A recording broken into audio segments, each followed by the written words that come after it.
General studies में आप सभी का स्वागत है।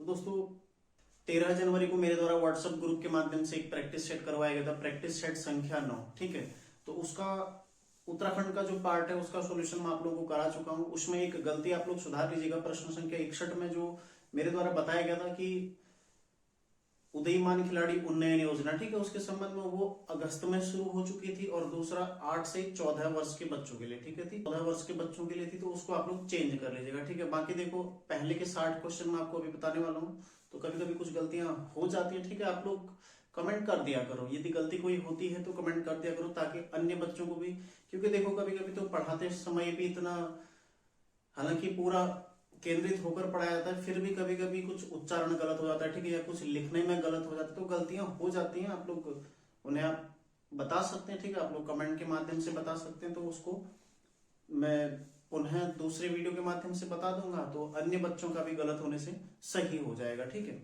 बाकी देखो 60 क्वेश्चन मैं आपको अभी बताने वाला हूँ, इसको अभी हम चर्चा करेंगे पूरे 60 क्वेश्चन। और इसके साथ ही एक और महत्वपूर्ण बात, ठीक है, जो देखो नए बच्चे हैं, अभी जो नए बच्चे अभी व्हाट्सएप ग्रुप में जुड़े हैं या फिर जिन्होंने अभी तक कोई प्रैक्टिस सेट नहीं दिया है, ठीक है, तो आप लोग मेरे से व्हाट्सएप पर कांटेक्ट करके, ठीक है, आपको लिंक मिल जाएगा डिस्क्रिप्शन में, वहां से मेरा व्हाट्सएप नंबर पर मुझे कांटेक्ट करिए। ठीक है, मैं आपको सारे प्रश्न पत्र भेज दूंगा। इससे पहले के जितने भी प्रैक्टिस सेट मेरे द्वारा करवाए गए हैं आप लोगों को मैं उपलब्ध करा दूंगा। ठीक है, तो देखो शुरू करते हैं। साथ ही आज एक और प्रैक्टिस सेट होना है, तो आप लोग तैयार रहिएगा। जो व्हाट्सएप ग्रुप में अभी तक नहीं जुड़े हैं आप लोग जुड़ जाइएगा। ठीक है, देखो शुरू करते हैं। प्रश्न संख्या 1, लास्ट के 40 क्वेश्चन हम कर चुके हैं, अब 60 क्वेश्चन इस क्लास में हम करने वाले हैं। ठीक है, निम्नांकित शब्दों में शुद्ध वर्तनी का चयन कीजिए।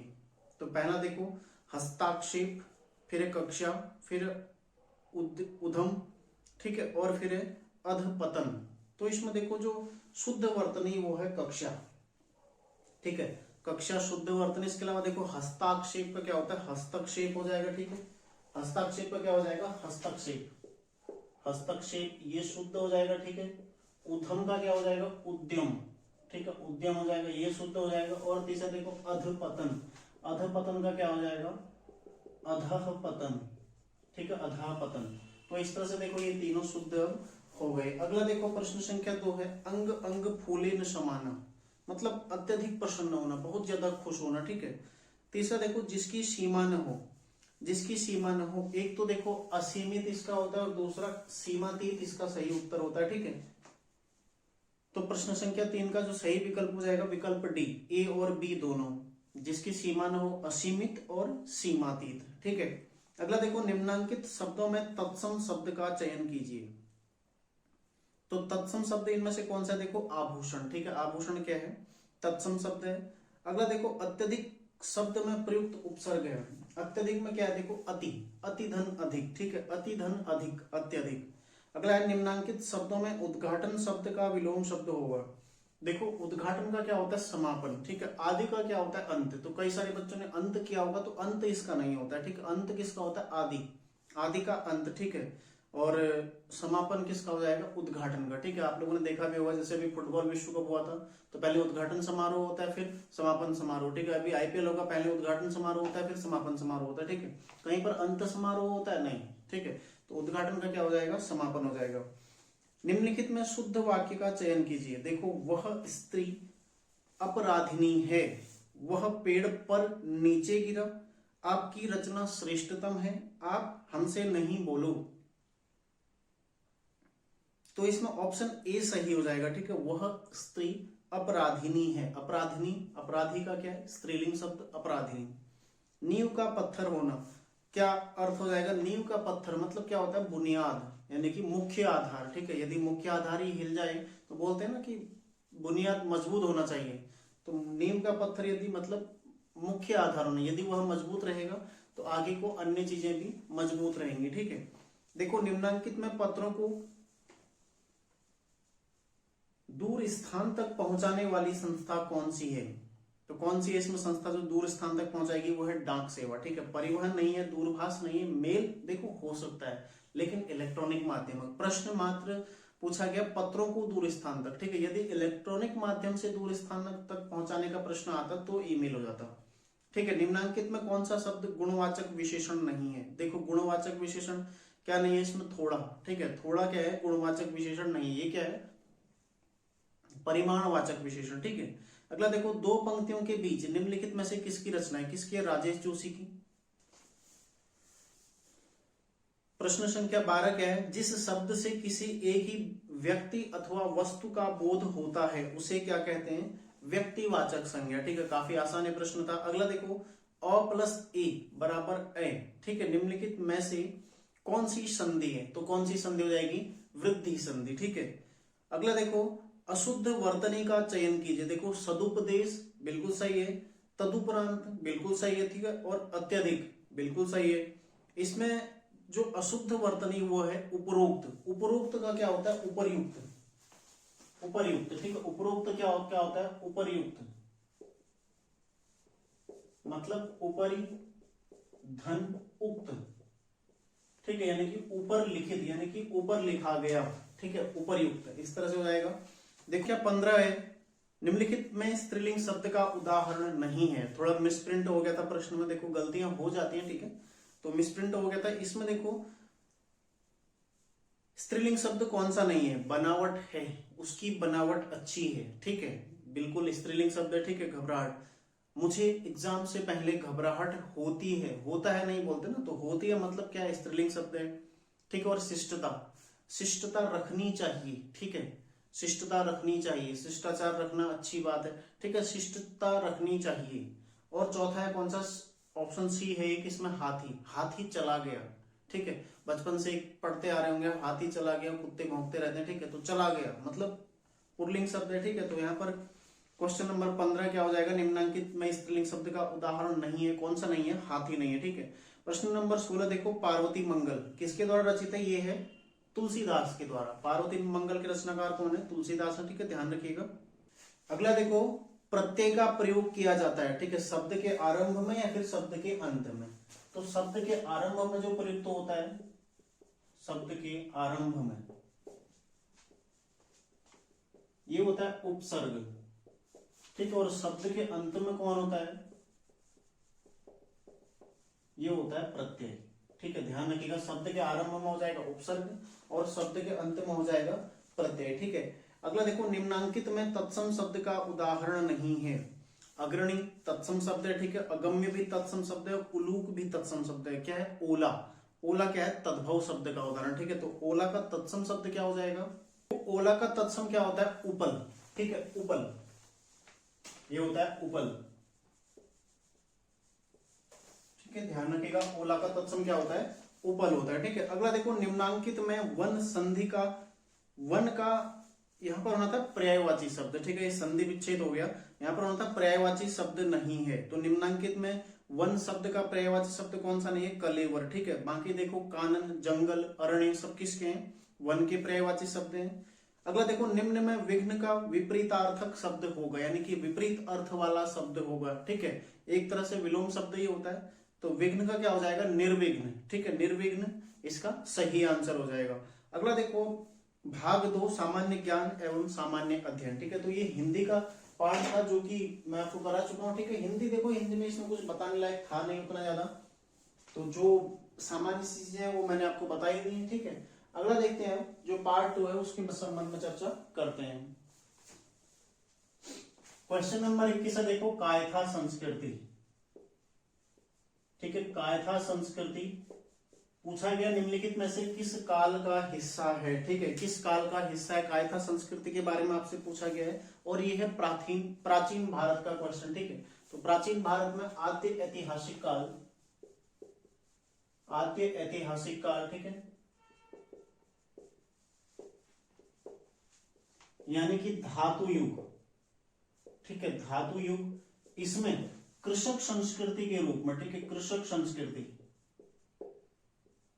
कृषक संस्कृति, या फिर हम इसको क्या बोलते हैं? देखो, ताम्रपाषाण काल,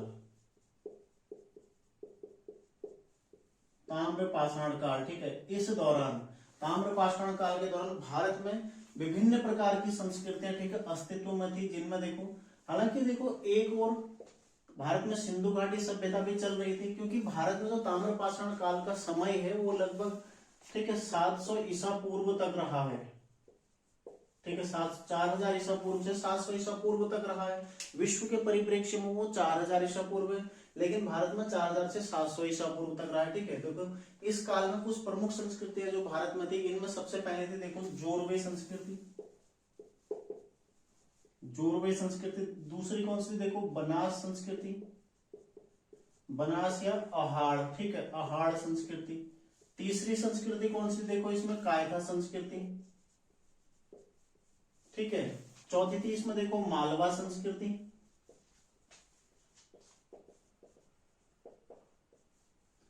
और पांचवी थी गणेश्वर, ठीक है, गणेश्वर संस्कृति।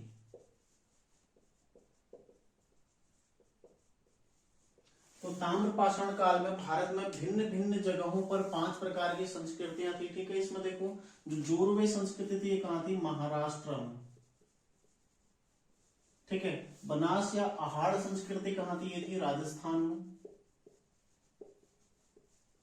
देखो कायथा संस्कृति कहां थी, ये थी मध्य प्रदेश में, ठीक है। मालवा संस्कृति कहां थी, मध्य प्रदेश में। और गणेश्वर संस्कृति कहां थी, गुजरात राजस्थान वाले एरिया में, ठीक है। मालवा से लगा हुआ जो एरिया था वहीं पर थी।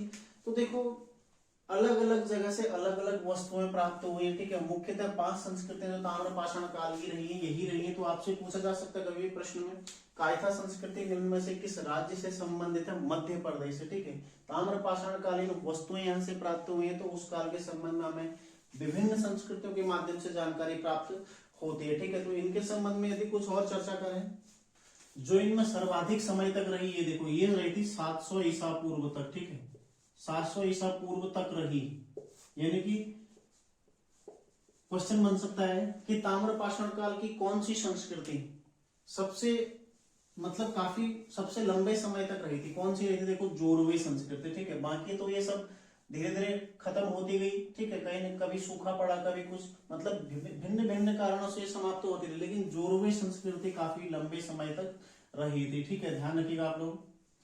और जो बनास या अहाड़ संस्कृति, इसको ताम्रवती संस्कृति भी कहा जाता है, ठीक है, ताम्रवती, क्योंकि विदित है सभी को कि इस राजस्थान में सर्वाधिक तांबे का उत्पादन, मतलब उत्खनन प्राचीन से ही होता रहा, सर्वाधिक तांबा राजस्थान में मिलता है पहले से, ठीक है। तो इसको ताम्रवती संस्कृति भी कहा जाता है। देखो एक कायथा संस्कृति जिसमें प्राक हड़प्पा, ठीक है, प्राक हड़प्पा, फिर हड़प्पा, हड़प्पा और उसके पश्चात उत्तर हड़प्पा, ठीक है। इन तीनों का प्रभाव देखने को मिलता है। तो क्वेश्चन बन सकता है निम्न में से किस ताम्रपाषाण कालीन संस्कृति में हड़प्पा के तीनों काल का प्रभाव देखने को मिलता है। प्राक हड़प्पा मतलब जो हड़प्पा विकसित था उससे पूर्व का समय, और विकसित होने के पश्चात जो नष्ट होने की ओर जा रहा था उस काल का समय, ठीक है। तो तीनों अलग अलग देखो, प्राक हड़प्पा, फिर हड़प्पा और फिर उत्तर हड़प्पा, ठीक है। तो इसमें जो कायथा संस्कृति मध्य प्रदेश की, इसमें इसका प्रभाव देखने को मिलता है। उसके अलावा देखो जो मालवा संस्कृति है, इस काल का एक प्रमुख स्थल आपने नवदा टोली सुना होगा, ठीक है। नवदा टोली कई बार पूछा भी गया, नवदा टोली, ठीक है, ध्यान रखिएगा। नवदा टोली इसी काल से संबंधित है, जो प्रमुख स्थल है। बाकी देखो ये सबसे सुंदर संस्कृति, इन सभी संस्कृतियों में यदि बनावट इत्यादि के आधार पर देखा जाए तो सबसे सुंदर जो आकृतियां इसी काल की प्राप्त हुई, ठीक है। उसके अलावा देखो गणेश्वर संस्कृति, ये क्या करते थे, हड़प्पा निवासियों को तांबे की आपूर्ति करते थे, ठीक है। तो ये आपने ध्यान रखना। देखो ताम्रपाषाण काल जो कि कृषक संस्कृति के नाम से जाना जाता है, 700 ईसा पूर्व तक का ये भारत में रहा है, ठीक है। देखो जोरवे, इस काल में जो प्रमुख संस्कृतियां रही थी, जोरवे, बनास या अहाड़, या फिर इसको ताम्रवती भी कहा जाता है, कायथा, ठीक है, मालवा संस्कृति, या फिर गणेश्वर संस्कृति, इसको मतलब अलग अलग यहाँ पर दिखाई देती है, ठीक है। बाकी देखो 23 जनवरी से मैं इतिहास शुरू करूंगा, ठीक है, समीक्षा अधिकारी और अन्य एग्जामों के लिए। समीक्षा अधिकारी लोअर बीसीएस, पीसीएस या फिर जो भी आपके एग्जाम होते हैं, ठीक है, यूकेपीएससी द्वारा जो करवाए जाते हैं। तो जिसको जोड़ना है आप लोग जुड़िएगा, वहां पर ये सारी चीजें मैं आपको डीपली बताऊंगा, और शुरू से पूरा इतिहास मैं आपको कवर करवाऊंगा, ठीक है। तो इतिहास और पॉलिटी एक साथ चलाने का मैं प्रयास करूंगा, तो आप लोग वहां से जुड़िएगा, ठीक है, जरूर देखिएगा। अब देखो प्रश्न संख्या 22 देखते तो ये आपका क्लियर हो गया होगा। प्रश्न संख्या 22 है, व्यक्ति जो लोकसभा के प्रथम अध्यक्ष रहे थे, ठीक है, तो कौन रहे थे, देखो लोकसभा के प्रथम अध्यक्ष जीवी मावलंकर, जीवी मावलंकर, ठीक है, यानी कि गणेश वासुदेव मावलंकर, ठीक है। और वर्तमान में कौन है, देखो वर्तमान में है ओम बिरला, वर्तमान में कौन है, ओम बिरला, ठीक है। और पहली महिला कौन थी, मीरा कुमार। लोकसभा की पहली महिला अध्यक्ष कौन थी? मीरा कुमार। ठीक है, तो तीनों आपको पता होना चाहिए। अगला देखो, भारत में किस वर्ष तक ईस्ट इंडिया कंपनी का शासन प्रभावी रहा? तो एक महत्वपूर्ण है ये भी। देखो पेपर प्रैक्टिस हम कर रहे हैं अभी, तो इसका मतलब आपने एक नोटबुक अपने साथ रखी होगी। ठीक है, एक नोटबुक, एक रफ नोटबुक एटलीस्ट आपके पास होना ही चाहिए। ठीक है, देखो east India company, east India company तो कब तक भारत में ये रही थी? 1858 तक का। ठीक है, 1858 तक भारत में प्रभावी रही। क्यों? देखो 1858 का अधिनियम आया, का भारत शासन अधिनियम आया था। ठीक है, का अधिनियम आया, तो इस अधिनियम से आप सभी को पता है कि जो भारत का गवर्नर जनरल था उसको वाइसराय बना दिया गया, वाइसराय बना दिया गया। ठीक है, वाइसराय बना। और दूसरा, कंपनी का शासन समाप्त, कंपनी का शासन समाप्त कर दिया गया। 1853 का जब चार्टर एक्ट आया था तो उस एक्ट के माध्यम से कंपनी का शासन बढ़ाया नहीं गया था, और ये प्रावधान किया गया कि कंपनी का शासन भारत से कभी भी समाप्त हो सकता है। ठीक है, और उसी कड़ी में देखो 1858 का अधिनियम लाया गया और कंपनी के शासन को समाप्त कर दिया गया। ठीक है, और शासन किसके पास चला गया? ब्रिटिश क्राउन, यानी कि महारानी के पास चला गया। ठीक है, ब्रिटिश क्राउन। और ये डायरेक्ट वाइसराय के माध्यम से अपना भारत में शासन चलाने लगे, अब कंपनी के माध्यम से शासन नहीं होने लगा। ठीक है, तो 1858 का अधिनियम ध्यान रखिएगा आप लोग। और मिला कब था इसको? देखो वैसे तो 1717 के फरमान के माध्यम से, ठीक है, जो फर्रुख शेर ने दिया था 1717 का फरमान, इसके माध्यम से कुछ जैसे कोलकाता में व्यापार करने की अनुमति इत्यादि सब मिल गया था। लेकिन देखो जैसे ही 1765 की इलाहाबाद की संधि होती है, ठीक है, इस संधि के माध्यम से बंगाल की दीवानी प्राप्त होती है अंग्रेजों को। ठीक है, बंगाल की दीवानी प्राप्त होती है इलाहाबाद की संधि के माध्यम से। ठीक है, इलाहाबाद की संधि हुई थी और यहीं से ब्रिटिश ईस्ट इंडिया कंपनी का भारत में शासन शुरू हो गया। ठीक है, प्रभावी हो गया। इससे पहले केवल व्यापार करना ही इनका उद्देश्य रहा था। हालांकि देखो हथियाने की ये पहले से ही सोच रहे थे, ऐसा नहीं है कि कोशिश नहीं कर रहे थे। 2-3 बार इन्होंने, ठीक है, हथियाने का प्रयास भी किया था। औरंगजेब के समय पर भी इन्होंने कोलकाता में हथियाने का प्रयास किया था। लेकिन देखो 1765 की इलाहाबाद की संधि होती है, यहाँ से इनको दीवानी प्राप्त हुई और 1773, ठीक है, रेगुलेटिंग एक्ट के साथ ही यहाँ पर कंपनी का शासन पूरी तरह शुरू हो गया और भारत में केंद्रीकरण की शुरुआत होती है। ठीक है, 1833 में जाके केंद्रीकरण पूरा इनका लक्ष्य हो जाता है। और फाइनली 1858 में देखो कंपनी समाप्त हो गई और ब्रिटिश क्राउन और वाइसराय के माध्यम से भारत में शासन चलाने लगा। ठीक है, तो इसका सही आंसर क्या हो जाएगा? Option C. अगला देखो, संविधान का वह भाग जो संविधान में संशोधन संबंधी प्रावधान से संबंधित है।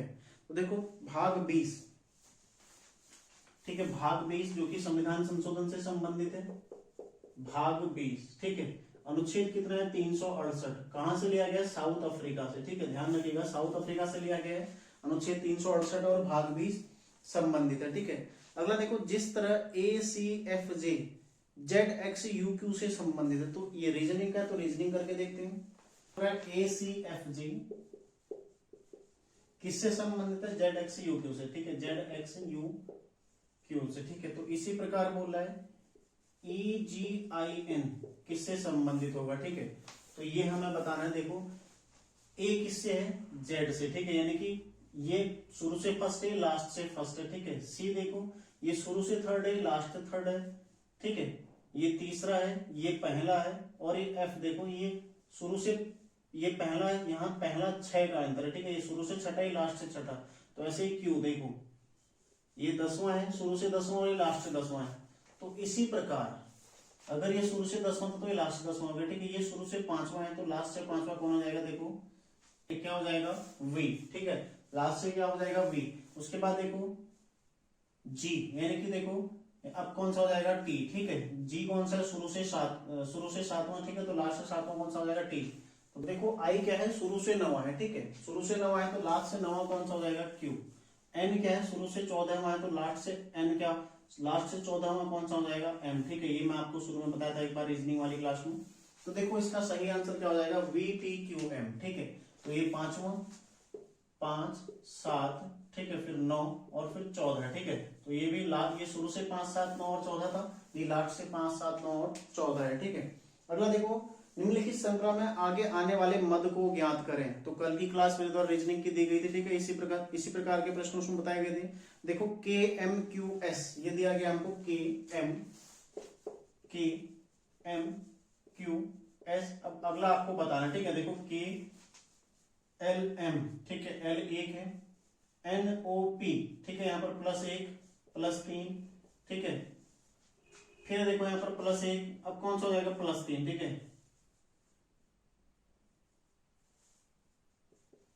तो इसका आंसर क्या हो जाएगा, देखो यहाँ पर फिर से एक बार निकालते हैं, ये +4 हो रहा है, ठीक है, +4, तो +4 यहाँ पर इसका आंसर हो जाएगा, +4 यहाँ पर भी आएगा, तो क्या हो जाएगा, देखो S के बाद TUVW, तो सही आंसर क्या हो जाएगा इसका W, ठीक है, ध्यान रखिएगा, KMQS अगले श्रृंखला के अगला मध्य क्या आएगा, इसमें W आएगा, ठीक है, तो इसको आप लोग निकाल लीजिएगा। अगला देखो, भारतीय गणराज्य के संविधान का कौन सा अनुच्छेद व्यक्ति की प्राण एवं दैहिक स्वतंत्रता के संरक्षण से संबंधित है, तो कौन सा अनुच्छेद है, देखो अनुच्छेद 21, ठीक है, प्राण एवं दैहिक स्वतंत्रता का अधिकार, तो स्वतंत्रता के अधिकार के अंतर्गत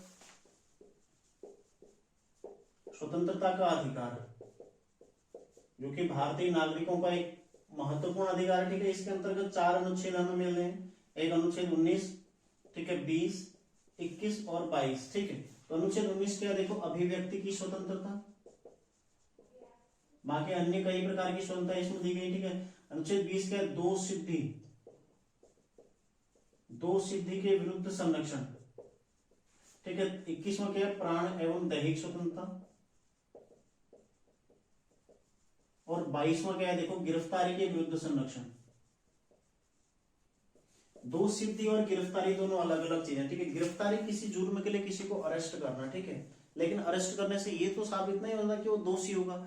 दोषी कौन होता है, जब दो सिद्ध, यानी कि किसी कोर्ट ने किसी के अगेंस्ट जजमेंट दे दिया, ठीक है, जजमेंट पारित कर दिया कि हाँ इसी के द्वारा दोष मतलब जुर्म किया गया, तो वो दोषी हो गया, ठीक है, तो उसके लिए भी संरक्षण प्राप्त है अनुच्छेद 20 में, यानी कि किसी को एक जुर्म के लिए एक बार ही सजा दी जाएगी, ठीक है, दूसरा उसको उसी जुर्म के लिए मतलब दूसरी बार सजा नहीं दी जाएगी, तीसरा जो प्रभावी कानून है, यदि जुर्म आज किया गया तो आज के हिसाब से ही उसको सजा दी जाएगी, ऐसा नहीं कि जुर्म उसने आज किया और 10 साल बाद उसके लिए कानून बदल गया तो उसको 10 साल बाद के कानून के अनुसार सजा दी जाएगी, ऐसा नहीं होता, ठीक है।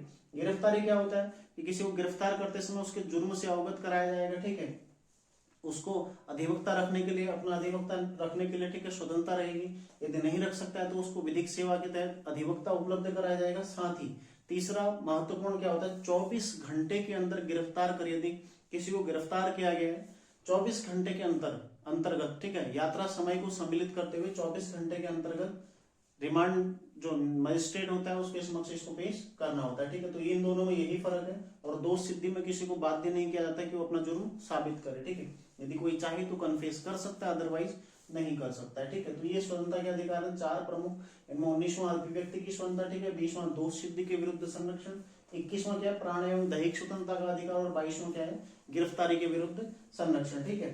अगला देखो, राज्य जो किसी अन्य देश के साथ अंतरराष्ट्रीय सीमा साझा नहीं करता, देखो राजस्थान, बिहार, उड़ीसा और मिजोरम, तो देखो राजस्थान करता है पाकिस्तान के साथ, ठीक है, बिहार करता है नेपाल के साथ, उड़ीसा नहीं करता, उड़ीसा केवल तटीय सीमा बनाता है, ठीक है, अन्य सीमा साझा नहीं करता, और मिजोरम करता है म्यांमार के साथ, ठीक है, ध्यान रखिएगा।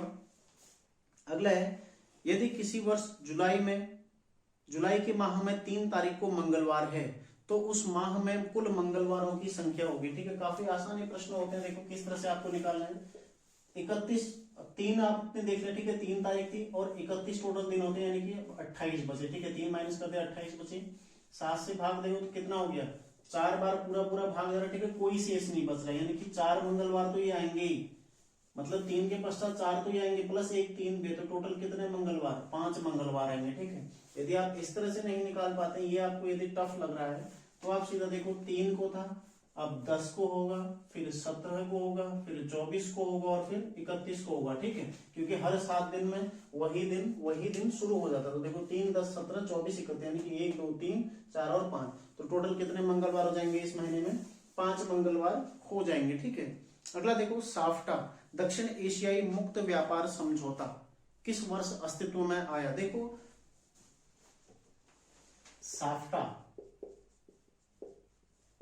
कब अस्तित्व में आया था, देखो 1993 में, ठीक है क्या साफ्टा, दक्षिण एशियाई मुक्त व्यापार समझौता, ठीक है, दक्षिण एशियाई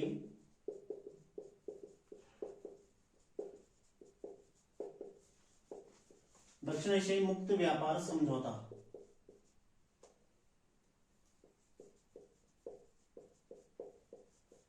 साफ्टा, ठीक है। इसकी देखो जो दक्षिण एशियाई देश है, सार्क देश है, सार्क देश, ठीक है, सार्क देश है, उनके मध्य व्यापार को बढ़ावा देने के लिए सार्क देशों के द्वारा, ठीक है, एक समझौता ज्ञापन तैयार किया गया, ठीक है। कब किया गया? देखो 1993 में। 1993 तो 1993 में किस रूप में आया था? सार्क अधिमानी व्यापार व्यवस्था, ठीक है। इनके मध्य व्यापार व्यवस्था के लिए समझौता ज्ञापन तैयार किया गया था, ठीक है, 1993 में तैयार किया गया। इस पर हस्ताक्षर कब हुए? देखो पूर्णतः हस्ताक्षर जब हुए थे 2004 के सार्क सम्मेलन में, ठीक है, सार्क सम्मेलन, इसमें हस्ताक्षर होते हैं। और 2006, ठीक है, 1 जनवरी 2006 से पूरी तरह लागू हो जाता है, ठीक है, 1 जनवरी 2006 से पूरी तरह लागू हो जाता है, पूर्णतः लागू, ठीक है, पूर्णतः लागू हो जाता है। हस्ताक्षर कब होते हैं? 2004 के सार्क सम्मेलन। देखो कौन कौन इसमें देश शामिल है? कुल 8 देश शामिल थे, ठीक है, जो सार्क देश है इसमें शामिल है। देखो सबसे पहले भारत के जितने भी पड़ोसी देश है, ठीक है, एक भारत हो गया, और साथ में इसके पड़ोसी देश, जो नजदीकी पड़ोसी देश है, मालदीव, ठीक है, श्रीलंका, देखो साथ ही बांग्लादेश, ठीक है, भूटान और नेपाल, ठीक है, पाकिस्तान और अफगानिस्तान, ठीक है। तो 8 देश इसमें शामिल है, ये भी आपने ध्यान रखना है। भारत, मालदीव, श्रीलंका, बांग्लादेश, भूटान, नेपाल और पाकिस्तान और अफगानिस्तान, टोटल 8 देश शामिल है, ठीक है। साफ्टा इसकी स्थापना 1993 में हुई थी और सार्क देशों के द्वारा की गई, ठीक है। सार्क की स्थापना कब हुई? देखो 8 दिसंबर 1985 को, ठीक है, सार्क की स्थापना हुई थी। और इसका मुख्यालय कहाँ है? काठमांडू, ठीक है, ये भी आपको ध्यान रखिएगा। दक्षिण एशियाई देशों का संगठन है, ठीक है। और उसी के तहत दक्षिण एशियाई मुक्त व्यापार क्षेत्र की स्थापना कब हुई है? देखो 1993 में। पहले ये क्वेश्चन आ चुका है, ठीक है, ये क्वेश्चन पहले आ चुका है, यूकेपीएससी इसको पूछ चुका है कि इसकी स्थापना कब हुई थी। तो दक्षिण एशियाई व्यापार व्यवस्था के रूप में इसकी स्थापना हुई थी, ठीक है, अधिमान्य व्यापार व्यवस्था, जो कि 2004 में साफ्टा का रूप लिया, ठीक है, और 2004 में ही 2006 में ये पूरी तरह लागू हो गया, ठीक है। ध्यान रखिएगा कुल 8 देश शामिल है इसमें। और सार्क देश कब हुई थी स्थापना? 8 दिसंबर 1985 को, ठीक है। कहाँ हुई थी? काठमांडू में इसका मुख्यालय, ठीक है, ध्यान रखिएगा इधर। अगला क्वेश्चन देखो, दक्षिण गंगोत्री क्या है? देखो एक है अंटार्कटिका, ठीक है, और एक है आर्कटिक, आर्कटिक, ठीक है। ये कहां पर पड़ता है? देखो उत्तरी ध्रुव में, उत्तरी ध्रुव, ठीक है। और अंटार्कटिक कहां पड़ता है? दक्षिणी ध्रुव,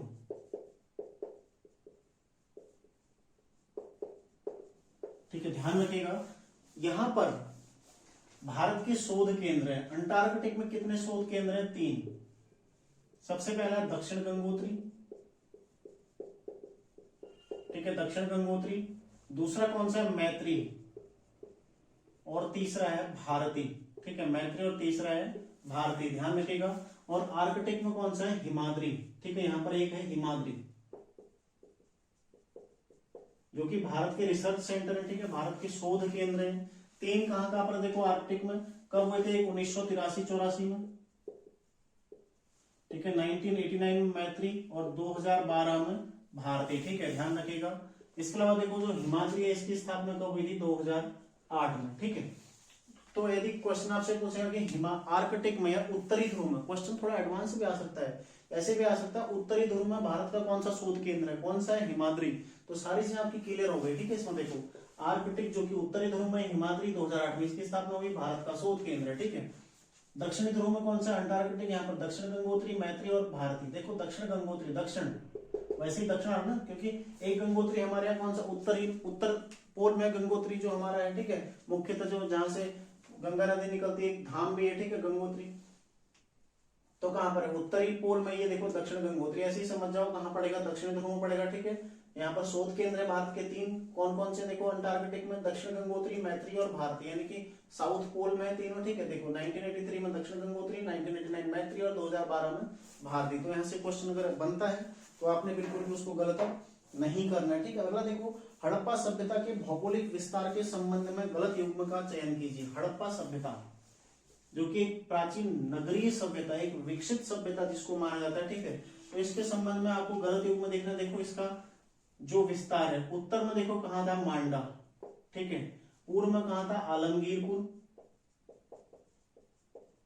जो कि मेरठ में पड़ता है, ठीक है। दक्षिण में कहा था दैमाबाद, ठीक है, दैमाबाद जो कि महाराष्ट्र में पड़ता है, ठीक है, ये यूपी में पड़ता है। और मांडा कहाँ पड़ता है, जम्मू एंड कश्मीर में, ठीक है। तो पूर्व यहाँ जो पश्चिम था ये कहाँ पर पड़ता है, पश्चिम वाला सुतका गैंडोर, ठीक है, ये कहाँ पड़ता है, पाकिस्तान में, पूरा पश्चिमी एरिया। तो इस तरह से इसका विभाजन था। यहाँ पर जो ऑप्शन बी दे रखा है पश्चिम में मोहनजोदड़ो, तो मोहनजोदड़ो इसका बीच का एरिया, ठीक है, कोने का नहीं है, लेकिन पश्चिमी एरिया नहीं। तो पश्चिम में कौन सा इसका सुतका गैंडोर जो कि पाकिस्तान में पड़ता है, ठीक है। बलूचिस्तान प्रांत पाकिस्तान में पड़ता है। मांडा, आलमगीरपुर और दैमाबाद। तो इस तरह से सिंधु घाटी सभ्यता का विस्तार रहा है, ठीक है। अगला देखो कौन सा अनुच्छेद मंत्री परिषद द्वारा राष्ट्रपति को सहयोग एवं परामर्श देने से संबंधित है। तो अनुच्छेद 74, ठीक है, आर्टिकल 74 है। मंत्री परिषद का गठन और उसके कर्तव्य सारे इसी में निर्धारित किए गए हैं, ठीक है। देखो किसी वर्ष 2022 के लिए 52वें दादा साहेब फाल्के अवार्ड दिया गया। तो किसको दिया गया, आशा पारेख को, ठीक है। आशा पारेख को 52वां दादा साहब फाल्के अवार्ड दिया गया था, ठीक है। 1969 से इसकी शुरुआत होती है, ये भी आप लोग ध्यान रखिएगा। और 2020 के लिए दिया गया, ठीक है। और 19वां जो 2019 में दिया गया था, 51वां किसको दिया गया था, रजनीकांत को। तो इसको भी आप लोग ध्यान रखिएगा, ठीक है। अगला देखो 1857 ईस्वी के विद्रोह के समय भारत का गवर्नर जनरल कौन था। 1857 का विद्रोह कौन था, भारत का गवर्नर जनरल केनिंग, ठीक है। केनिंग उस टाइम पर भारत का गवर्नर जनरल था, जो कि भारत का अंतिम गवर्नर जनरल था। इसके पश्चात क्या बना, वो वाइसराय बना, ठीक है। भारत का पहला वाइसराय बना था, ध्यान रखिएगा। अगला देखो 40 लड़कियों की एक पंक्ति में दाईं ओर से नेहा 14वें स्थान पर है, ठीक है। एक पंक्ति है 40 लड़कियों की, दाईं ओर से नेहा कौन से 14वें स्थान पर, यानी कि यहाँ पर कितने बचे 13, ठीक है। और एक हो गया 14वां स्थान हो गया, उसका स्थान बाईं ओर से कितना है, ठीक है। तो बाईं ओर से देखो कितना हो जाएगा, तो 13 माइनस कर लो सीधा सीधा, ठीक है। कितना हो जाएगा 27वां, 27वां एक आप इस तरह से निकाल सकते हैं। दूसरा देखो क्या होता है, कुल संख्या यानी कि 40 माइनस, ठीक है, दाएं ओर से स्थान कितना है 14वां प्लस 1, ठीक है। तो 40 में से माइनस 26 प्लस 1 बराबर कितना हो जाएगा 27, ठीक है। तो ये आपका क्लियर हो गया। अगला देखो पृथ्वी का सर्वाधिक निकटतम ग्रह है। पृथ्वी के सर्वाधिक निकट कौन है, शुक्र, ठीक है। शुक्र ग्रह पृथ्वी के सर्वाधिक निकट। देखो भारतीय राष्ट्रीय कांग्रेस को मुस्लिम लीग के मध्य लखनऊ समझौता कब हुआ था। तो देखो लखनऊ समझौता कब हुआ था, 1916 में हुआ था, ठीक है। 1916 में हुआ था लखनऊ समझौता। और इनका विभाजन कब हुआ था, 1907 में हुआ था, ठीक है। भारतीय राष्ट्रीय कांग्रेस का विभाजन 1907 में हुआ था। उसके पश्चात लखनऊ समझौता 1916 में मुस्लिम लीग और भारतीय राष्ट्रीय कांग्रेस के मध्य, ठीक है। अगला देखो निम्न में से कौन अवशिष्ट पर्वत का उदाहरण नहीं है। तो अरावली अवशिष्ट पर्वत है, ठीक है। नीलगिरी सतपुड़ा दोनों अवशिष्ट पर्वत है। एंडीज पर्वत अवशिष्ट पर्वत का उदाहरण नहीं है, ठीक है। वर्ष 2011 की जनगणना के अनुसार राष्ट्रीय स्तर पर जनघनत्व कितना है। तो राष्ट्रीय स्तर पर कितना है 382 और राज्य का कितना है 189, ठीक है। देखो राष्ट्रीय स्तर पर कितना है 382, ठीक है। सर्वाधिक कहां का है, बिहार का, सर्वाधिक है बिहार, ठीक है। सबसे कम कहां है, अरुणाचल प्रदेश, ठीक है। सबसे कम कहां है, अरुणाचल प्रदेश। यदि केंद्र शासित प्रदेशों के साथ माने तो सबसे सर्वाधिक कहां है, यदि केंद्र शासित प्रदेश में देखें तो सर्वाधिक कहां हो जाएगा, दिल्ली में, ठीक है। दिल्ली में सर्वाधिक जनघनत्व है और राज्यों में बिहार में सर्वाधिक जनघनत्व है, ठीक है। अगला देखो निम्नलिखित में कौन कंप्यूटर की उच्च स्तरीय भाषा नहीं है। तो कौन सी भाषा इसमें उच्च स्तरीय भाषा नहीं है, फोर्ट्रॉन है, जावा है, पास्कल है, ठीक है। इसके अलावा देखो C++, सी इत्यादि मैंने आपको बताया था, ठीक है। तो वो सब क्या है, उच्च स्तरीय भाषा नहीं है। लेकिन उच्च स्तरीय भाषा है, ठीक है, जो नहीं है वो है मशीनी भाषा, ठीक है। मशीनी भाषा इसमें उच्च स्तरीय भाषा नहीं है। अगला देखो आंध्र प्रदेश का तट किस नाम से जाना जाता है।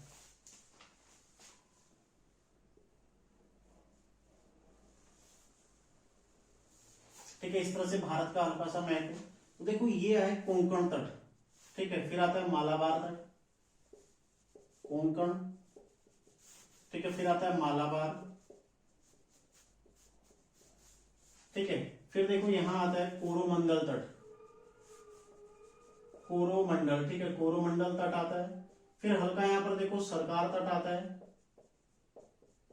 और यहां आता है उत्कल तट, ठीक है।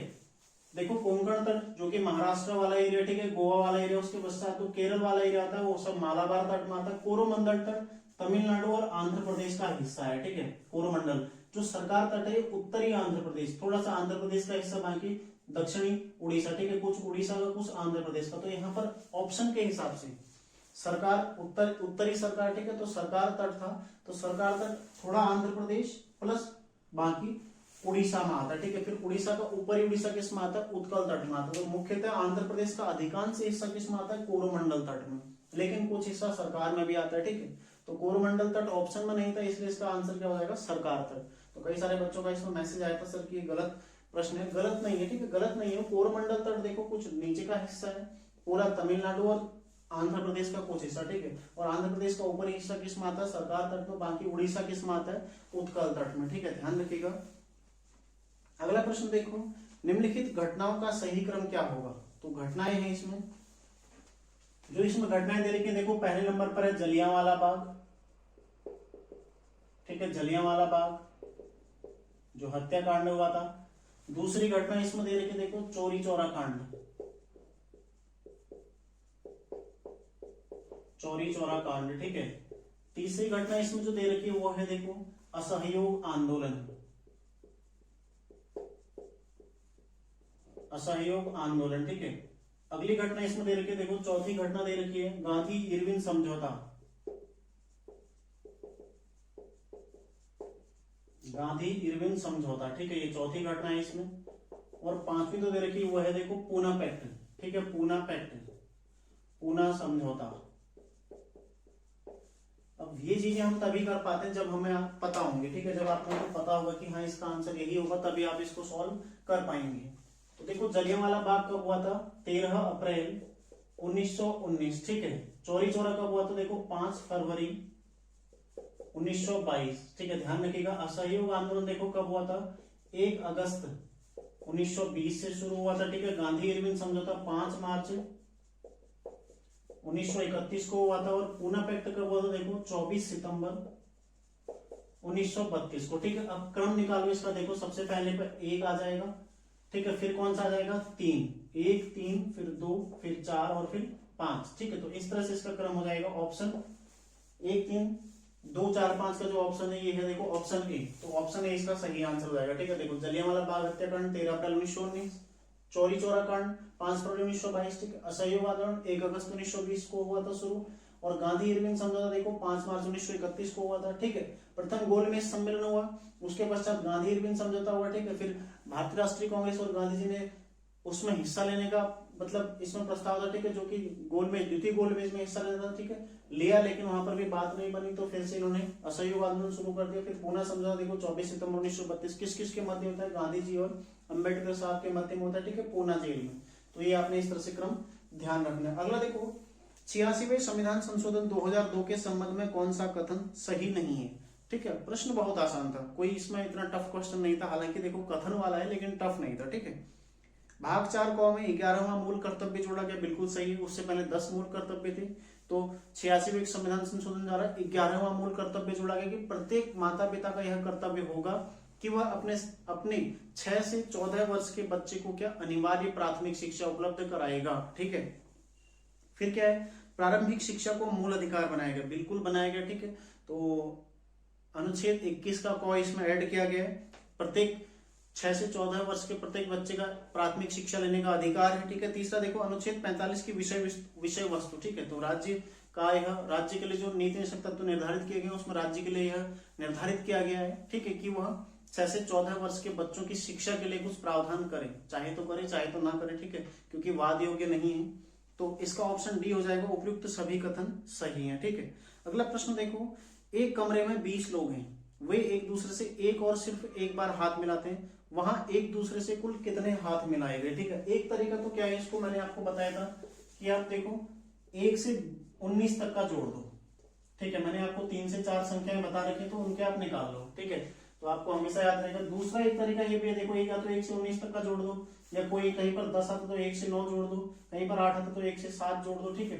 दूसरा क्या है, जितनी संख्या दे रखी है, जैसे 20 संख्या है, ठीक है, 20 व्यक्ति हैं, तो जितने व्यक्ति हैं -1 यानी कि 19, ठीक है, 20 को 19 से गुणा करके 20 गुणा 19, ठीक है, बटे कर देंगे आप 2, तो कितना हो जाएगा देखो 19 दूना 38, 380, ठीक है, बटे 2 बराबर 190, ठीक है। तो इस तरह से भी आप कर सकते हैं, ठीक है। देखो यदि कहीं पर संख्या आती है 8 आती तो 8 सत्ते 56, 8 गुणा 7, ठीक है, 56 इंटू 2 कितना हो जाएगा 28, ठीक है। वही संख्या आएगी। देखो यदि 10 आती तो 10 9 90, ठीक है, बटे 2 कितना हो जाएगा 45। तो पहली संख्या जितनी संख्या दे रही है उसकी पहली संख्या से आपको गुणा करना है, उसको 2 से भाग देना है, ठीक है। तो काफी आसानी निकल जाता है। अगला प्रश्न देखो, अगला है इसमें निम्नलिखित में कौन कंप्यूटर की, नहीं उससे पहले भारत में किसी पुलिस सेवा का जनक माना जाता है, ठीक है। तो पुलिस सेवा का जनक किसको कहा जाता है, कार्नवालिस को, और साथ ही सिविल सेवा का जनक भी किसको कहा जाता है, कार्नवालिस को, ठीक है। कार्नवालिस ही पुलिस सेवा का जनक और सिविल सेवा का जनक है। और तीसरा, शक्ति के पृथक्करण का सिद्धांत भी कार्नवालिस से संबंधित है। और एक और चौथा इसमें है, देखो कार्नवालिस की समाधि कहां पर बनी हुई है, गाजीपुर उत्तर प्रदेश में, ठीक है। तो चारों फैक्ट आपने ध्यान रखना। देखो कार्नवालिस की समाधि गाजीपुर उत्तर प्रदेश, सिविल सेवा का जनक कार्नवालिस, पुलिस सेवा का जनक कार्नवालिस, ठीक है। सिविल सेवा या फिर नागरिक सेवा भी आपको मिल सकता है, ठीक है, सिविल ऑब्लिक नागरिक सेवा, ठीक है। और साथ ही देखो एक है इसमें जो रिपन दिया गया, रिपन क्या है, स्थानीय स्वशासन का जनक, ठीक है। स्थानीय स्वशासन का जनक कौन है भारत में, रिपन है। निम्न में कौन कंप्यूटर की स्थायी मेमोरी है। देखो कंप्यूटर में दो तरह की मेमोरी होती है, एक है प्राथमिक मेमोरी और दूसरी है द्वितीयक मेमोरी, ठीक है। द्वितीयक यानी कि प्राइमरी और सेकेंडरी, ठीक है, प्राइमरी और सेकेंडरी मेमोरी। ध्यान रखिएगा प्राथमिक मेमोरी कितने प्रकार की होती है, 3 प्रकार की मेमोरी होती है, ठीक है। इसमें मुख्यतः 2 प्रकार ही हम पढ़ते हैं। पहला है देखो अस्थाई, ठीक है, पहला है देखो स्थाई, दूसरा है अस्थाई, और एक होती है कैश मेमोरी, ठीक है, कैश मेमोरी, ठीक है। स्थाई मेमोरी क्या होती है, देखो इसको बोलते हैं नॉन वॉलेटाइल, नॉन वॉलेटाइल मतलब जो अपरिवर्तनशील है। इस शब्द का मतलब याद रखो, इस शब्द वॉलेटाइल मतलब क्या होता है, जो परिवर्तनीय है, ठीक है। वॉलेटाइल मतलब जो परिवर्तित हो सकती है, परिवर्तनीय है, ठीक है। ये अपरिवर्तनीय है इसलिए तो स्थायी है ना, स्थायी है मतलब कुछ भी चेंज नहीं। ये अस्थाई, देखो अस्थाई मतलब क्या होता है, मतलब कभी भी नष्ट भी हो सकती है, ठीक है। ये परिवर्तनीय है, ये परिवर्तन इसमें चेंजेस हो सकते हैं, लेकिन ये क्या है नॉन, मतलब इसमें परिवर्तन नहीं हो सकता, ठीक है। स्थायी मेमोरी है तो ये कौन सी जाती है, स्थायी मेमोरी कौन सी होती है, रोम, ठीक है। और अस्थायी कौन सी होती है, रैम, ठीक है। ध्यान रखिएगा स्थायी कौन सी होती है, रोम मतलब रीड ओनली मेमोरी, और एक है रैंडम एक्सेस मेमोरी। अब देखो आपको एक उदाहरण में इसका समझाता हूं। आपके पास फोन है, हर किसी के पास होता है, ठीक है, फोन हर किसी के पास है, और हर कोई जब फोन लेता है ना उसमें क्या देखता है, सबसे पहले रोम और रैम कितना है, ठीक है। रोम और रैम देखा जाता है, ठीक है, कितना रोम है, कितना जीबी रैम है, कितना जीबी रोम है। देखो रोम क्या होता है, जो अपरिवर्तनीय है, ठीक है, अपरिवर्तनीय मतलब इसमें आप कोई अपनी तरफ से बदलाव नहीं कर सकते हो। लेकिन रैम कंप्यूटर में यदि देखा जाए, ठीक है, तो रैम घटाई बढ़ाई भी जा सकती है, परिवर्तनशील है, ठीक है। साथ ही देखो इसमें जो भी डेटा है उसको, जो संग्रहित डेटा है उसको चेंज किया जा सकता है, उसमें परिवर्तन किया जा सकता है। लेकिन जो रोम में संग्रहित है उसमें परिवर्तन नहीं किया जा सकता, ठीक है। तो रोम में जो भी डेटा संग्रहित होता है उसमें परिवर्तन नहीं किया जा सकता है, तो इसलिए क्या है नॉन वॉलेटाइल है, ठीक है। और वॉलेटाइल कौन सा होता है, परिवर्तनशील है, यहाँ पर परिवर्तन किया जा सकता है, ठीक है, इस पर काम किया जा सकता है। तो ध्यान रखिएगा। आपने प्राथमिक मेमोरी देखो, स्थायी मेमोरी कौन सी, नॉन वोलेटाइल रोम, ठीक है। प्राथमिक या प्राइमरी या फिर इसको सेमीकंडक्टर मेमोरी भी कहा था, ठीक है, ध्यान रखिएगा। और देखो अस्थायी मेमोरी कौन सी, वोलेटाइल मेमोरी रैम हो जाएगी, ठीक है। द्वितीयक मेमोरी क्या होती है, जिसमें हम जिन्हें हम बाहर से यूज करते हैं, मतलब जैसे सीडी लगाए, बटन मतलब बटन दबाया खट, ठीक है, तो उसमें सीडी डाला और बंद किया चला दिया, ठीक है। तो सीडी क्या, देखो ऐसी पेन ड्राइव बाहर से हम कंप्यूटर पर लगाते हैं, या फिर अन्य चीजें, ठीक है, सीडी है, पेन ड्राइव है, फ्लॉपी डिस्क इत्यादि, ये सब क्या है सेकेंडरी मेमोरी के उदाहरण है, ठीक है, ध्यान रखिएगा। अगला देखो भारत में सर्वाधिक जैव विविधता कहां पर पाई जाती है, पश्चिमी घाट में। तो पश्चिमी घाट एक ऐसा क्षेत्र है जहां पर भारत में सर्वाधिक जैव विविधता पाई जाती है, ठीक है। क्वेश्चन नंबर 49 देखो, फिक्की के नए अध्यक्ष कौन बनाए गए हैं, शुभ्रकांत पांडा, ठीक है, ध्यान रखिएगा। फॉरेस्ट गार्ड वाले तो पेपर में आ सकता है। फिक्की के नए अध्यक्ष कौन बनाए गए, शुभ्रकांत पांडा। देखो दिलीप टर्की कौन है, इसमें जो अन्य ऑप्शन है दिलीप टर्की, ठीक है। भारतीय जो हॉकी महासंघ है इसके अध्यक्ष हैं, ठीक है, दिलीप टर्की। अगला देखो इसमें ऑप्शन देखो, एक है ऋतुराज अवस्थी। ऋतुराज अवस्थी कौन है, ये है भारत के विधि आयोग के अध्यक्ष, ठीक है, विधि आयोग के अध्यक्ष। और एक इसमें ऑप्शन देगा, देखो कल्याण चौबे। कल्याण चौबे ये क्या है, भारतीय जो फुटबॉल महासंघ है भारत का, ठीक है, फुटबॉल महासंघ के अध्यक्ष है, ठीक है। कौन, देखो दिलीप टर्की हॉकी महासंघ के, ऋतुराज अवस्थी विधि आयोग के अध्यक्ष और कल्याण चौबे फुटबॉल महासंघ के अध्यक्ष अभी बनाए गए, ठीक है। सूर्यकांत पांडा कौन है, फिक्की के नए अध्यक्ष हैं। अगला देखो, यदि ए का अर्थ प्लस, ठीक है, तो सबसे पहले हम इसका लिख लेते हैं 16 14 6 3 6, ठीक है, 16 14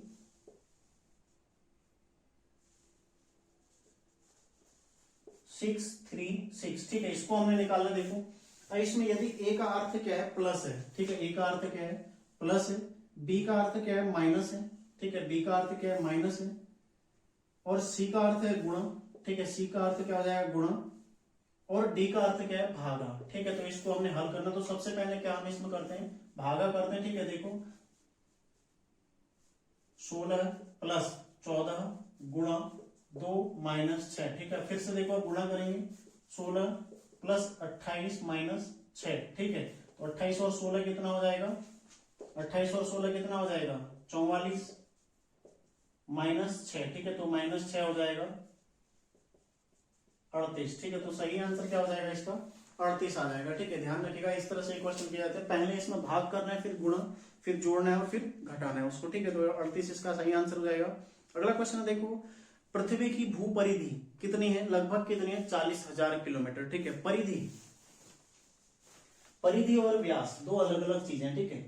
एक तो होता है, देखो ये गोला है, इसका हो गया, ये हो गया व्यास, इस कोने से ये आधा त्रिज्या है, ठीक है, ये पूरा व्यास है जो बीचों बीच से पंक्तियां आई। और परिधि क्या होता है, देखो इसके चारों ओर का एरिया, ठीक है। माना ग्लोब है, ठीक है, एक ग्लोब है, इस तरह से ग्लोब है, ठीक है, इस तरह से ग्लोब है, देखो। तो पृथ्वी की परिधि जो आंकी जाएगी ये वाली एरिया की, ठीक है, इस एरिया में तो पूरा गोलाई तक का, पीछे तक का पूरा, मतलब केवल ऐसे नहीं, ये तो व्यास हो गया, लेकिन चारों ओर से इस तरह से, यदि आप इसको दो हिस्सों में देखते हैं तो ये हो जाएगा इसका व्यास, ठीक है। तो इस तरह से जो इसका चारों ओर से आएगा वो हो जाएगा व्यास, सॉरी परिधि, ठीक है। ये है व्यास, ये व्यास है इसका, और ये चारों ओर से क्या हो जाएगी, परिधि हो जाएगी, ठीक है।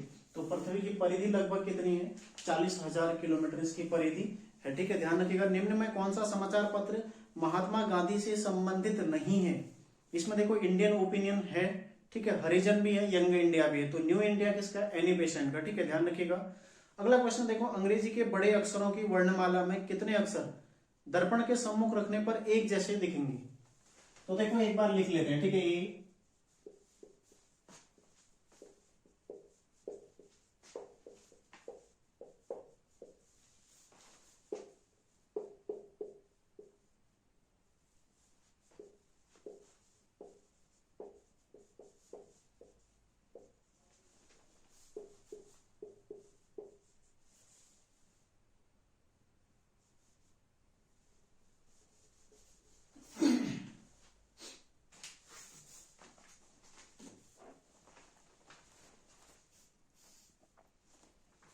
तो ये है देखो बड़े अक्षरों की वर्णमाला, ठीक है। इसमें कौन कौन से, एक तो ए समान लगेगा, ठीक है, ए देखो बिल्कुल समान लगेगा। बाकी इसमें देखो एच, एच बिल्कुल समान लगेगा, ठीक है। फिर आई बिल्कुल एक जैसा लगेगा, फिर एम, ठीक है, फिर ओ एक समान लगेगा, फिर देखो टी, ठीक है, टी एक जैसा लगेगा क्योंकि एस भी उल्टा हो जाएगा, ठीक है, एस ऐसे हो जाएगा, वहां पर जाते ही उल्टा हो जाएगा, मतलब इस तरह से हो जाएगा, इस तरह से हो जाएगा, ठीक है, दर्पण के सामने रखने पर। देखो फिर टी, यू एक जैसा लेगा, वी, डब्ल्यू और एक्स, तो कितने हो रहे देखो 1 2 3 4 5 6 7 8 9 10।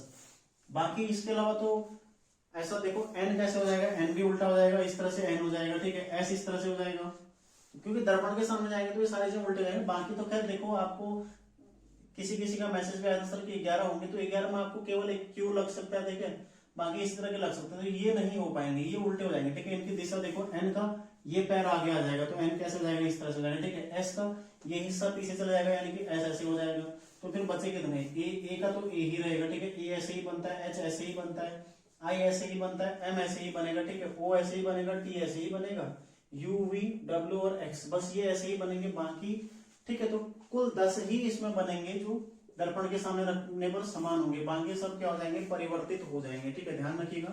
तो इसमें टोटल 10 ही आएगा। ठीक है, तो एक क्वेश्चन पहले आ चुका है पेपर में और मेरे द्वारा ये पुराने पेपर से ही उठाया गया था क्वेश्चन। अगला देखो, किस तिथि को अंतर्राष्ट्रीय लोकतंत्र दिवस मनाया जाता है? तो कब मनाया था अंतर्राष्ट्रीय लोकतंत्र दिवस? ये मनाया जाता है 15 सितंबर को। ठीक है, ध्यान रखिएगा। अगला, भारतीय राष्ट्रीय कांग्रेस की स्थापना के समय भारत का वायसराय कौन था? सबसे पहले स्थापना कब हुई थी? 1885। ठीक है, कब हुई थी? 1885 में। कहां पर हुई? देखो किसके द्वारा की गई थी? ए.ओ. ह्यूम। ए.ओ. ह्यूम। ठीक है, अध्यक्ष कौन बने? व्योमेश चंद्र बनर्जी। व्योमेश चंद्र बनर्जी। ठीक है, तो इस टाइम का अध्यक्ष कौन था? व्योमेश चंद्र बनर्जी। और वायसराय कौन था? डफरिन। ठीक है, कहां पर हुई थी? मुंबई में। ध्यान रखिएगा सारे फैक्ट। ठीक है, फिर मुंबई में हुई थी। पहला अधिवेशन कहां हुआ था? 1885 में ही हुआ था। ठीक है, ध्यान रखिएगा। बंबई में हुआ था। और दूसरा कहां हुआ था? कलकत्ता में, जिसकी अध्यक्षता किसने की थी? पहले के अध्यक्ष कौन थे? व्योमेश चंद्र बनर्जी। दूसरे के कौन थे? दूसरे के थे दादा भाई नौरोजी। ठीक है, ध्यान रखिएगा। तो 1885 में भारतीय राष्ट्रीय कांग्रेस की स्थापना होती है। ठीक है, अगला प्रश्न है, देखो निम्न में से किसके द्वारा मद्रास में Akhil Bharatiya home rule league की स्थापना की गई थी? ठीक है, तो 1916 में होम रूल लीग की स्थापना की गई थी। सबसे पहले होती है महाराष्ट्र में। ठीक है, पूना इत्यादि में किसके द्वारा की गई थी? बाल गंगाधर तिलक के द्वारा। उसके पश्चात मद्रास में किसके द्वारा की गई थी? एनी बेसेंट के द्वारा। ठीक है, ध्यान रखिएगा। अगला देखो, 15वें वित्त आयोग के अध्यक्ष कौन है? तो कौन है? नंद किशोर सिंह, जो कि 15वें वित्त आयोग के अध्यक्ष हैं। अगला, किस अधिनियम द्वारा विशिष्ट सिविल सेवा भारतीय नागरिकों के लिए खोल दी गई? देखो, चार्टर एक्ट 1853। ठीक है, इस अधिनियम के द्वारा विशिष्ट सिविल सेवा भारतीय नागरिकों के लिए खोल दी गई थी। ठीक है, तो पहली बार प्रतियोगितात्मक परीक्षा का आयोजन यहीं पर किया गया था और भारतीयों को भी उसमें अवसर दिया गया था। ठीक है, तो 1853 का चार्टर एक्ट हो जाएगा। लेकिन इससे पहले 1833 का जो चार्टर एक्ट आया था वहां पर प्रयास किया गया, लेकिन प्रयास असफल रहा। ठीक है, प्रयास किया गया, प्रस्ताव किया गया, प्रयास किया गया कि भारतीयों को शामिल किया जाए और प्रतियोगितात्मक परीक्षा का आयोजन किया जाए, लेकिन आयोजन किया नहीं गया। ठीक है, ध्यान रखिएगा। तो इसका सही आंसर क्या हो जाएगा? चार्टर एक्ट 1853, जो कि डलहौजी के समय पाया था। ठीक है, अगला क्वेश्चन देखो, चर्चा में रहा ऑपरेशन गियर बॉक्स संबंधित है किससे? हेरोइन तस्करी को रोकने से। ठीक है, तो किसके द्वारा इसको शुरू किया गया? राजस्व खुफिया निदेशालय। ये भी पूछा जा सकता है, राजस्व खुफिया निदेशालय द्वारा इसको शुरू किया गया। ठीक है, ध्यान रखिएगा। और अब है प्रश्न संख्या 60। ठीक है, लास्ट प्रश्न है। एक महिला अपनी कार से उत्तर दिशा में 30 किलोमीटर सफर करती है। 30 किलोमीटर सफर करती है। ठीक है, देखो नॉर्थ कहाँ है? ऊपर की ओर है। ठीक है, 30 किलोमीटर सफर करती है। फिर वह बाएं जाकर, तो इसका बाएं कौन सा हो जाएगा? ये हो जाएगा। ठीक है, बाएं जाकर 40 किलोमीटर जाती है। ठीक है, 40 किलोमीटर जाती है, पुनः बाएं मुड़ती है और 30 किलोमीटर जाती है। ठीक है, 30 किलोमीटर जाती है, पुनः बाएं मुड़ के फिर बाएं मुड़कर 50 किलोमीटर का सफर करती है। ठीक है, अब यहां से बाएं मुड़कर कितना? 50 किलोमीटर और ये सफर करती है। ठीक है, 50 किलोमीटर और सफर करती है। वह अपने आरंभिक स्थान से कितनी दूरी पर है? देखो, ये इसका आरंभिक स्थान था। ठीक है, ये 40 किलोमीटर है टोटल दूरी। ठीक है, तो यहाँ 50 में से 40 आप माइनस कर दोगे, टोटल 50 माइनस 40। देखो, ये बराबर है, ये आयत का आकार है। ठीक है, और आयत के आमने सामने की भुजाएं बराबर, तो ये 40 बराबर 40। ठीक है, तो 50 माइनस 40 बराबर 10 किलोमीटर। तो इसका सही आंसर क्या हो जाएगा? 10 किलोमीटर हो जाएगा। ठीक है, तो ये हो गए 60 प्रश्न। 40 प्रश्न मैं आपको पहले करा चुका हूं, तो कुल 100 प्रश्न के माध्यम से लगभग 500 से प्लस हमारे क्वेश्चन क्या हो चुके हैं? कवर हो चुके हैं। ठीक है, और बेहतर है कि हम समझते हैं। ठीक है, आपको समझना जरूरी होता है, रट्टा मारना और क्वेश्चन जिस तरह से क्वेश्चन कराते हैं ना, तो उस तरह से क्वेश्चन कराना नहीं चाहिए। क्वेश्चन कराने का, प्रश्न पत्र कराने का या फिर प्रैक्टिस सेट करने का उद्देश्य ये होता है आपने क्या सीखा। आप सीरियसली प्रैक्टिस सेट दो और उसको सॉल्व करो। उसके पश्चात आप यकीन मानो आप कभी नहीं बोलोगे इसको, इन क्वेश्चनों को, क्योंकि आप जो गलतियां करते हो जिसमें आप सीरियसली कुछ चीज सोचते हो ना, वो कभी गलत नहीं होता है। यदि आप हवा में रहोगे तो देखो रिजल्ट भी, परिणाम भी हवा में आता है फिर। ठीक है, तो हवा में ना रहें, अपनी तैयारी को बेहतर करिए, अच्छी तैयारी को, अपनी तैयारी को ठीक है जारी रखिए और अच्छे से करिए। तो फॉरेस्ट गार्ड एक अच्छा अवसर है आपके पास 22 जनवरी को जिसका पेपर होना है, तो उसके लिए आप लोग पूरी तरह तैयार हैं। अभी 2 प्रैक्टिस सेट में और दूंगा ग्रुप के माध्यम से। ठीक है, तो पूरी तरह आप लोग तैयार हैं, बस अपना रिवीजन पर फोकस करें, ज्यादा से ज्यादा रिवीजन करिए। ठीक है, तो मिलते हैं नेक्स्ट क्लास में। और यदि क्लास अच्छी लगी तो लाइक, कमेंट और शेयर जरूर करें। ठीक है, तो मिलते हैं नेक्स्ट क्लास में। आप लोग तैयारी करते रहिए। धन्यवाद।